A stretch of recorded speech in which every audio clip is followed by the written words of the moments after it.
ட்ரேடிங்க்கு நமக்கு ஸ்கேல்பிங்க்கு ரொம்ப யூஸ்ஃபுல்லாக இருக்கிற ஒரு இண்டிகேட்டர் பற்றி தான். ஸோ அந்த இண்டிகேட்டர் பார்த்திங்கன்னா நமக்கு பெர்ஃபெக்டான ஒரு ரெசிஸ்டன்ஸ் அண்ட் சப்போர்ட் நமக்கு கொடுக்கணும். ஸோ அதை பேஸ் பண்ணி எப்படி நம்ம வந்து ட்ரேட் பண்ணலாம் அப்படிங்கிறத நம்ம ஒவ்வொரு இண்டெக்ஸாக பார்க்க போகிறோம். ஃபஸ்ட்டு நிஃப்டி பார்க்கலாம். ஸோ அங்கே பாருங்கள், நமக்கு வந்து நிஃப்டியை பொறுத்த வரைக்கும் 2 ரெசிஸ்டன்ஸு 2 சப்போர்ட் லெவல் கிடச்சிருக்குது.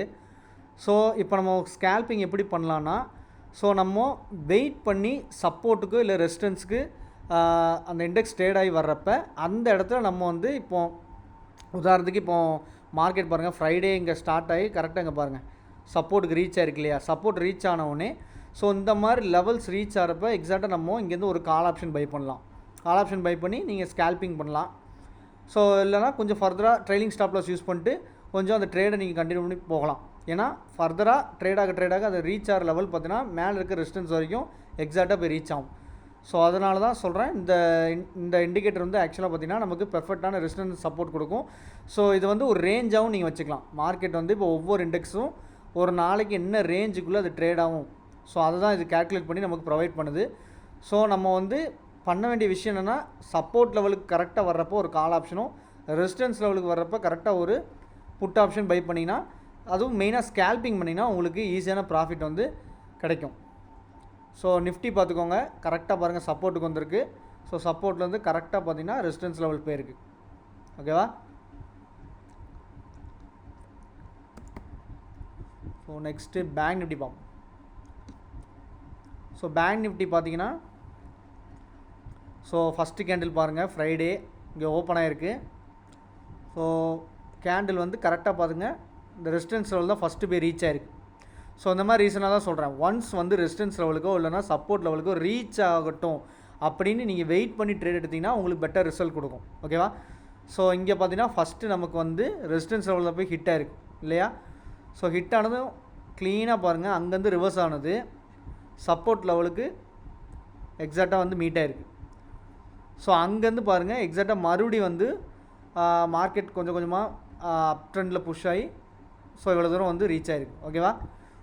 ஸோ நம்ம வந்து ஜஸ்ட் வெயிட் பண்ணால் போதும், ரெசிஸ்டன்ஸ் லெவலுக்கு வரட்டும் இல்லைனா சப்போர்ட் லெவலுக்கு வரட்டும்ன்ட்டு நீங்கள் வெயிட் பண்ணி நீங்கள் கால் ஆப்ஷன் புட் ஆப்ஷன் அது பேஸ் பண்ணி எடுத்திங்கன்னா அதுவும் ஸ்கேல்பிங்லாம் பண்ணுறப்ப ரொம்பவே ஈஸியான ஒரு ப்ராஃபிட் பண்ண முடியும் இன்ட்ராடேக்கு. ஓகேவா?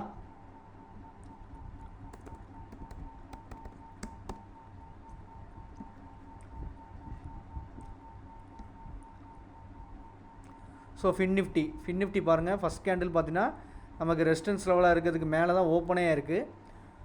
ஸோ அங்கேருந்து பார்த்தீங்கன்னா கிளியராக பாருங்கள் நமக்கு சப்போர்ட் லெவலுக்கு வந்து ரீச் ஆகிருக்கு. ஸோ அகெயின் சப்போர்ட் லெவல் வந்து பவுன்ஸ் ஆகி பார்த்தீங்கன்னா மறுபடியும் ரெசிஸ்டன்ஸ் லெவல் போயிருக்கு. ஸோ மறுபடியும் ஒரு ரிவர்சல் ஆகிருக்கு. ஸோ அக்யூரசி பாருங்கள் எந்தளவுக்கு ஒர்க் ஆகிருக்குன்னு. ஸோ நம்ம மேலேருந்து ஒரு புட் ஆப்ஷன் எடுத்தோம்னா இந்த சப்போர்ட் லெவல் நீங்கள் டார்கெட் கூட பண்ணியிருக்கலாம். இல்லை சப்போர்ட் லெவல் ரீச் ஆகிறதுக்கு முன்னாடி நீங்கள் வந்து ஸ்கேல்பிங் மூலிமா ஏதாவது ப்ராஃபிட் வந்தாலும் தாராளமாக நீங்கள் புக் பண்ணிக்கலாம். ஸோ அது வந்து உங்கள் விருப்பம் தான். சப்போர்ட் லெவல் வரைக்கும் வெயிட் பண்ணி ப்ராஃபிட் புக் பண்ணுறது ஒன்று. இன்னொன்று, நான் ரொம்ப ஃபாஸ்ட்டாக ஸ்கேல்பிங் பண்ணுவீங்க அப்படின்னா நீங்கள் ஜஸ்ட்டு ஒரு புட் ஆப்ஷன் எடுத்துகிட்டு ஒரு 10-15 பாயிண்ட் அது ரீச் ஆகிறப்ப நீங்கள் தாராளமாக உங்கள் ட்ரேடை க்ளோஸ் பண்ணிக்கலாம்.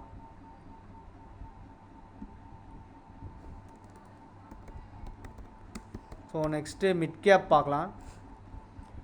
ஸோ மிட் கேப் பாருங்கள். ஸோ இங்கே first candle so resistance hit ஆகலை, அங்கேருந்து ரிவர்சல் ஆகி வந்திருக்குது. ஸோ ரிவர்சல் ஆகி வந்து டேரெக்டாக பாருங்கள் கரெக்டாக நமக்கு சப்போர்ட்டில் ரீச் ஆகிட்டு அங்கேருந்து பவுன்ஸ் ஆகிருக்குது. பவுன்ஸ் ஆகிட்டு இங்கே பாருங்கள், இது வந்து ஒரு இன்டர்மீடியேட் ரெசிஸ்டன்ஸ் மாதிரி. ஸோ எக்ஸாக்டாக அந்த லெவல் வரைக்கும் போயிட்டு மறுபடியும் ரிவர்ஸ் ஆகி மறுபடியும் சப்போர்ட்டுக்கு வந்துருக்குது. ஓகேவா? ஸோ இந்த ஃபஸ்ட்டு டச் இங்கே ரீச் ஆச்சு பார்த்தீங்களா சப்போர்ட் லெவல், அங்கே நீங்கள் ஒரு கால் ஆப்ஷன் பை பண்ணியிருந்தீங்கனாலே உங்களுக்கு இந்த மூமெண்ட்டில் ஒரு ப்ராஃபிட் வந்து ஈஸியாக மேக் பண்ண முடியும். ஸ்கேல்பிங்லாம் பண்ணிங்கன்னா ரொம்ப ஈஸியான ப்ராஃபிட் வந்துடும். ஸோ நம்ம ட்ரேடை ப்ராஃபிட்டில் க்ளோஸ் பண்ணிக்கலாம். ஸோ லெவல்ஸ் பார்த்துக்கோங்க எந்தளவுக்கு அக்யூரேட்டாக இருக்கணும். எல்லாமே டேப் ஆன இடம் பாருங்கள், எக்ஸாக்டான லெவல்ஸ்லாம் டேப் ஆகி தான் ஒரு பவுன்ஸ் கொடுத்துருக்குது, டேப் ஆகி ரிஜெக்ஷன் ஆகிருக்குது, மறுபடியும் இங்கே பாருங்கள் டேப் ஆகி மறுபடியும் பவுன்ஸ் ஆகிருக்குது. ஓகேவா? ஸோ உங்களுக்கு இந்த லெவல்ஸ் வந்து அக்யூரேட்டாக இருக்கும்.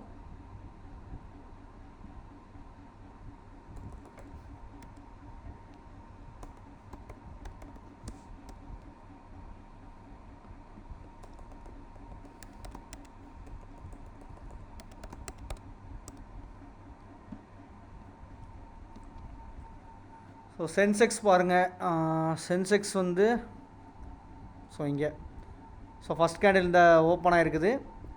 ஸோ பார்த்தீங்கன்னா இங்கே பாருங்கள், எக்ஸாக்டாக அந்த கேண்டில் பாருங்கள், நம்மளோட சப்போர்ட் லெவலில் வந்து ஹிட் ஆகிருக்கு. ஹிட் ஆனது பாருங்கள் ஒரு பவுன்ஸு.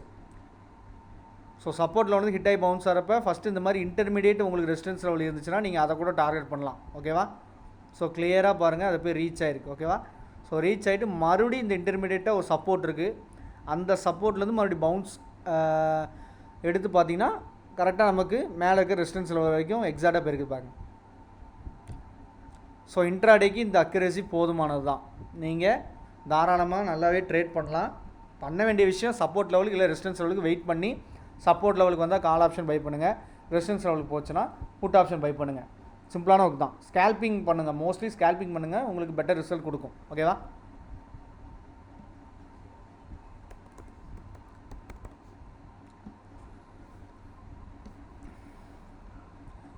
ஸோ இந்த இண்டிகேட்டரோட நேம் பார்த்தீங்கன்னா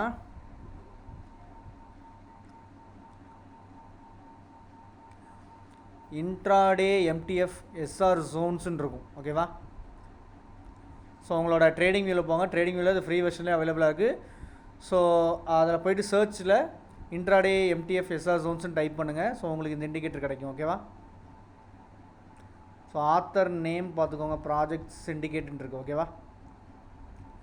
ஸோ இந்த இண்டிகேட்டர் எடுத்துக்கோங்க. ஸோ செட்டிங்ஸில் பார்த்தீங்கன்னா இன்புட்ஸில் ஸ்லாட் 1 ஸ்லாட் 2 இது ரெண்டும் நமக்கு போதும். 5 மினிட்ஸ் 15 மினிட்ஸ் கொடுத்துக்கோங்க. ஸோ நெக்ஸ்ட்டு உங்களுக்கு ஏதாவது வேறு டைம் ஃப்ரேம் வேணாலும் நீங்கள் தாராளமாக யூஸ் பண்ணிக்கோங்க. ஓகேவா? நான் 5 மினிட்ஸ் 15 மினிட்ஸ் மட்டும் தான் கொடுத்துருக்குறேன். ஸோ நீங்களுமே ஏதாவது இதை வந்து மாடிஃபை பண்ணி உங்களுக்கு ஏதாவது ஒர்க் அவுட் ஆகுதான்னு பாருங்கள். ஸோ அந்த மாதிரி ஒர்க் ஆச்சுன்னா உங்களுக்கு பெஸ்ட் ரிசல்ட் என்ன கொடுக்கும் அதை கூட நீங்கள் ஃபாலோ பண்ணிக்கலாம். ஸோ ரெசிஸ்டன்ஸு சப்போர்ட்டில் கொடுத்துக்கோங்க. இது 15 கொடுத்துக்கோங்க. இது 1 டே கொடுத்துக்கோங்க. இது 1, இது 14, 10. ஸோ இதில் வந்து பார்த்தீங்கன்னா ஏடிஆர் கொடுத்துக்கோங்க 0.28, 0.1, இது 14. ஸோ அந்த எல்லா லெவல்ஸும் அதான் வேல்யூஸ் எல்லாமே கொஞ்சம் கரெக்டாக கொடுத்துக்கோங்க. சரிங்களா?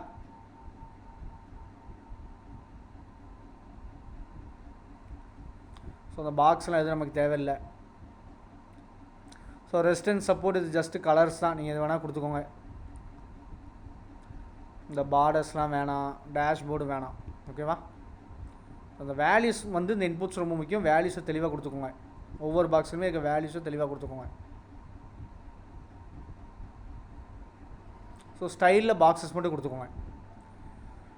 ஸோ நீங்கள் இப்போ ஸ்க்ரீனில் பார்க்குற மாதிரி ஸோ அந்த இண்டிகேட்டர் எல்லா செட்டிங்ஸும் பண்ணிவிட்டு ஃபைனலாக பார்த்தீங்கன்னா சேவ் அஸ் டிஃபால்ட் கொடுத்துக்கோங்க. உங்களுக்கு இந்த இண்டிகேட்டர் செட்டிங்ஸ் வந்து சேவ் ஆயிரும். ஓகேவா? ஸோ அந்த இண்டிகேட்டர் யூஸ் பண்ணி பாருங்கள். நம்ம மார்க்கெட்டுக்கு சரி இல்லை வந்து குளோபல் மார்க்கெட் வேறு ஏதாவது index like crude oil, gold, silver இந்த மாதிரி இதுலேயும் ட்ரை பண்ணி பாருங்கள். நான் ஆல்ரெடி சொன்ன மாதிரி உங்களுக்கு பெட்டராக இதை விட ஏதாவது மாடிஃபிகேஷன் இருந்துச்சுன்னா ஏதாவது நீங்கள் இன்க்ளூட் பண்ணி பாருங்கள். ஸோ ஏன்னா அதில் கூட உங்களுக்கு இன்னுமே பெட்டர் ரிசல்ட் வந்து ட்ரேடிங்கில் கிடைக்கலாம். சரிங்களா? ஸோ எல்லாமே கோத்ரூ பண்ணி பாருங்கள். ஸோ கண்டிப்பாக அந்த இண்டிகேட்டர் பார்த்தீங்கன்னா இன்ட்ராடேக்கு மட்டும் யூஸ் பண்ணுங்கள், போதும். ஓகேவா? ஸோ என்னை பொறுத்த வரைக்கும் இன்ட்ராடேக்கு இது கொஞ்சம் பெட்டராக இருக்குது. ஸோ இதை வச்சுட்டு ஸ்விங் ட்ரேடு எதுவும் ட்ரை பண்ண வேணாம் என்னை பொறுத்த வரைக்கும். ஸோ இன்ட்ராடேக்கு நான் சொன்ன செட்டிங்ஸோ இல்லை ஃபர்தராக நீங்கள் எதாவது இன்க்ளூட் பண்ணி உங்களுக்கு பெட்டர் ரிசல்ட் கொடுத்தாலும் சரி அந்த செட்டிங்ஸை யூஸ் பண்ணி இன்ட்ராடேயில் ட்ரேட் பண்ண பாருங்கள். ஃபஸ்ட்டு பேக் டெஸ்ட் பண்ணி பாருங்கள். எந்த இண்டிகேட்டர் எடுத்துக்கிட்டாலும் ஃபஸ்ட்டு பேக் டெஸ்ட் பண்ணுங்கள், எந்தளவுக்கு உங்களுக்கு ரிசல்ட் கொடுக்குதுன்னு பாருங்கள். ஸோ அதெல்லாம் பார்த்துட்டு ஒரு கன்க்ளூஷனுக்கு வந்துட்டு அதுக்கப்புறம் ரியல் மணி வச்சு ட்ரேட் பண்ணுங்கள். ஓகேவா? ஸோ நம்மளோட கோர்ஸோட டீட்டெயில்ஸ் வந்து டிஸ்கிரிப்ஷனில் இருக்குது. நம்மளோட டெலகிராம் குரூப்போட லிங்க்கும் பார்த்தீங்கன்னா டிஸ்கிரிப்ஷனில் இருக்குது, செக் பண்ணி பாருங்கள். ஸோ காண்டாக்ட் நம்பரும் இருக்குது. ஃபர்தராக ஏதாவது கோர்சஸ்க்காகவோ இல்லைனா உங்களுக்கு டெலகிராம் சேனலில் ஜாயின் பண்ணுறதுக்கு ஏதாவது லிங்க் எதுவும் அவைலபிளாக இல்லை அப்படின்னா கூட என்னை காண்டாக்ட் பண்ணுங்கள், நான் லிங்க் உங்களுக்கு ஷேர் பண்ணுறேன். ஓகேவா? ஸோ காண்டாக்ட் டீட்டெயில்ஸும் வந்து டிஸ்கிரிப்ஷனில் இருக்குது. ஓகேவா? ஸோ இந்த வீடியோ பிடிச்சா லைக் பண்ணுங்கள், ஷேர் பண்ணுங்கள், முக்கியமாக சேனலுக்கு சப்ஸ்கிரைப் பண்ணுங்கள். தேங்க்ஸ் ஃபார் வாட்சிங்.